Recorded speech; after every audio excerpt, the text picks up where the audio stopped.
இந்த வீடியோவில் என்ன பார்க்க போகிறோன்னா முக்கியமான அரசியல் செய்தியை தான் பார்க்க போகிறோம். 2026 தேர்தல் விஜயுடன் கூட்டணி உறுதியா?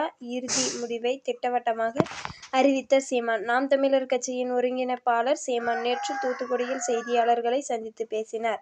அவர் பேசியதாவது 2026ஆம் ஆண்டு நடைபெறும் சட்டமன்ற தேர்தலில் நாம் தமிழர் கட்சி தனித்து தான் போட்டியிட எந்த கட்சியுடனும் இணைய கூட்டணி அமைக்காது. தற்போது 60 தொகுதிகளுக்கு வேட்பாளர்களை தேர்வு செய்துள்ளேன். மீதமுள்ள தொகுதிகளுக்கு வேட்பாளர்களை தேர்வு செய்யும் பணிகள் நடைபெற்று வருகிறது. அதன் பிறகு அரசு பள்ளி ஆசிரியர்களுக்கு சம்பளம் கொடுக்கவில்லை என்று தகவல் வெளியாகியும் நிலையில் தற்போது கார் பத்தியம் நடத்துவதற்கு மட்டும் எங்கிருந்து நிதி கிடைத்தது என்று கேள்வி எழுப்பினர். இந்த நிலையில் முன்னதாக விஜயுடன் சீமான் கூட்டணி வைக்க போவதாக தகவல் வெளியாயின நிலையில் செப்டம்பர் 2022ஆம் தேதிக்கு பிறகு கூட்டணி குறித்த அறிவிப்பை விஜய் வெளியிடுவார் என முன்னதாக சீமான் கூறியிருந்தார்.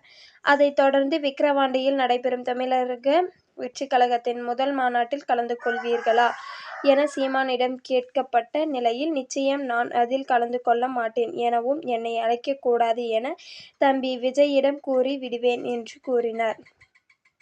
மேலும் நாம் தமிழர் கட்சி மற்றும் தமிழக வெற்றிக் கழகம் கூட்டணி அமைக்கப் போவதாக தகவல் வெளிவந்த நிலையில் தற்போது சீமான் திட்டவட்டமாக அதனை மறுத்து நாம் தமிழர் கட்சி தனித்து தான் போட்டியிடும் என்று அறிவித்துள்ளார்.